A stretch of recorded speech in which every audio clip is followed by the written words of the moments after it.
یہ وہ مقام ہے جہاں انسان کو معلوم ہوتا ہے کہ اللہ انسان کو ان چیزوں سے آزماتا ہے جو اسے سب سے زیادہ عزیز ہیں۔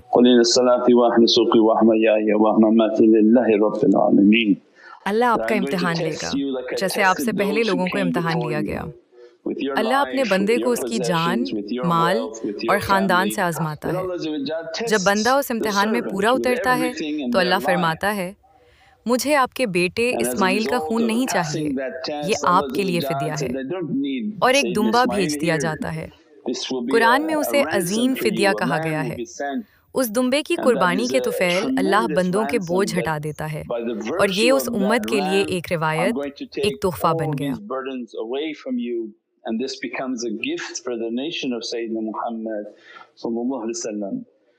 اللہ کے پاس جانور کا خون نہیں پہنچتا بلکہ قربانی کا جذبہ اور صدقہ پہنچتا ہے۔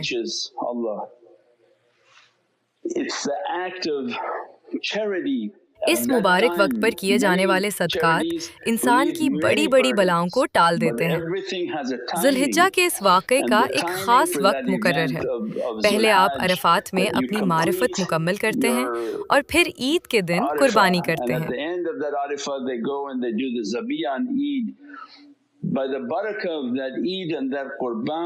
اس عید اور قربانی کی برکت سے اللہ رحمتوں کو اس قدر بڑھا دیتا ہے جو ہماری سمجھ سے باہر ہے۔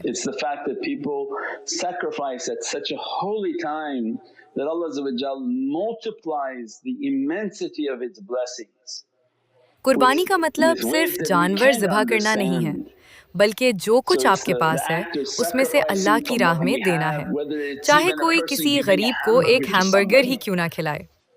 اللہ کو خون بہانے سے خوشی نہیں ہوتی، بلکہ وہ یہ دیکھتا ہے کہ جو کچھ آپ کے پاس ہے، کیا آپ اس مبارک وقت پر اس میں سے کچھ اللہ کے لیے نکال سکتے ہو؟ جو لوگ اس وقت اللہ کی راہ میں دیتے ہیں وہ اللہ کی رضا حاصل کر لیتے ہیں، اور اس قربانی کی برکت سے اللہ ان کی مشکلات دور کر دیتا ہے، ان کے گناہوں کو دھو کر انہیں پاکیزگی عطا فرماتا ہے۔ Those sins and washed them and purified and granted the servant its clarity and cleanliness and its blessings. سورہ کوثر کا گہرا معنی ہے اللہ کی پہچان رکھنے والوں، عارفین کے لیے ذو الحجہ کے دن اور راتیں بہت عظمت والی ہیں کیونکہ یہ کوثر کا مہینہ ہے۔ اللہ 108 سورت میں فرماتا ہے، میں نے آپ کو کثیر چشمہ عطا فرمایا۔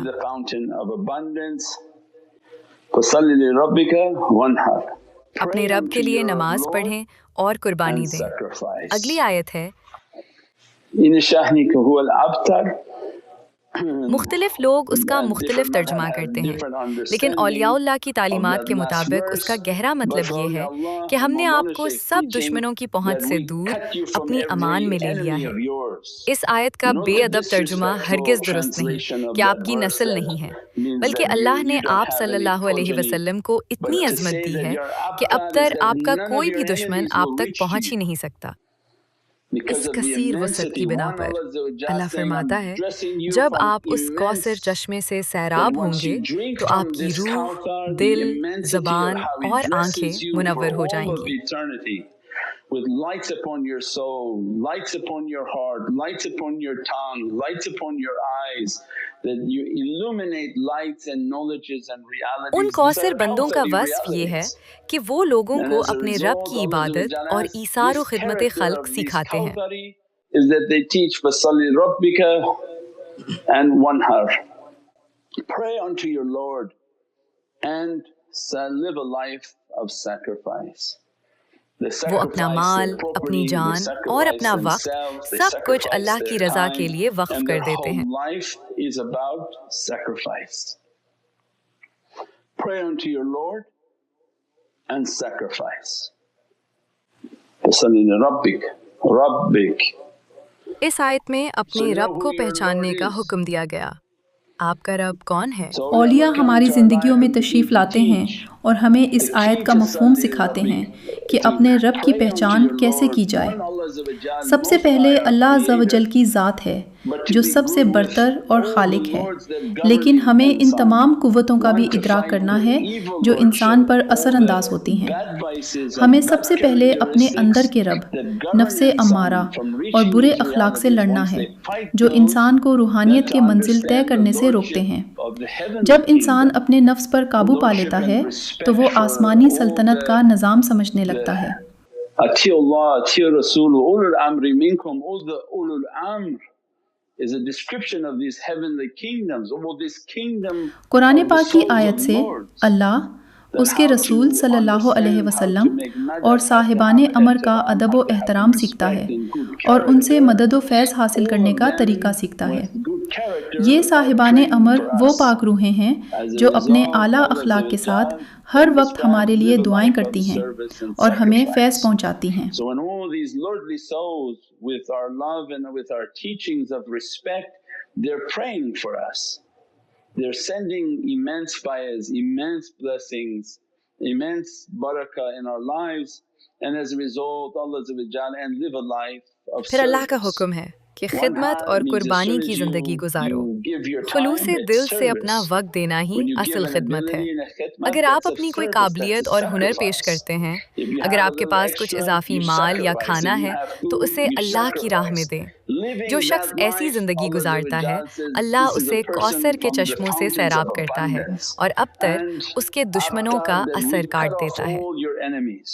They can never reach to you as Allah Azza wa Jalla is your protector and guide. جب اللہ کسی بندے سے راضی ہو جاتا ہے اور اس کی روح کو کوثر کے سمندروں میں غوطہ دے دیتا ہے تو پھر کوئی دشمن یا مصیبت اسے نقصان نہیں پہنچا سکتی۔ Of course, how any enemy can reach to them? That's the immense blessings. That's the immense the barakah that Allah Azza wa Jalla is giving. That all those things that are coming after you, don't worry, they can never reach to you. یہ اس مبارک مہینے کی عظمتیں ہیں۔ جب اللہ ہمیں رسول اللہ صلی اللہ علیہ وسلم کے صحابہ کرام سیدنا عثمان غنی رضی اللہ عنہ کی یاد دلا رہا ہے۔ یا رب، ہمیں قرآن مجید کا نور اور اس کے رازوں کا فیض عطا فرما جو تو نے سیدنا عثمان بن عفان کو رسول اللہ صلی اللہ علیہ وسلم سے سچی محبت کے بدلے عطا فرمایا۔ آپ صلی اللہ علیہ وسلم نے حضرت عثمان ذوالنورین سے اتنی محبت فرمائی کہ اپنی 2 بیٹیاں ان کے نکاح میں دیں۔ ان پاک ہستیوں کو یاد کرنے، ان کے نقش قدم پر چلنے اور ان کے لیے فاتحہ پڑھنے سے انسان ان برکات کا حصہ دار بن جاتا ہے۔ یہ کوئی اتفاق نہیں ہے کہ یہی مہینہ کوثر کا ہے، یہی مہینہ زمزم کا ہے، اور یہی وہ مہینہ ہے جہاں اللہ ہر چھوٹی بڑی قربانی کا عظیم اجر عطا فرماتا ہے۔ ہم دعا کرتے ہیں اللہ ہمیں اسلام کی اس عظیم وسعت اور رحمت کے لباس سے آراستہ فرمائے۔ اسلام رحمت اور مہربانی سے اس قدر بھرا ہوا ہے کہ زندگی کے ہر موڑ پر اللہ اس امت پر رحمت برسا رہا ہے۔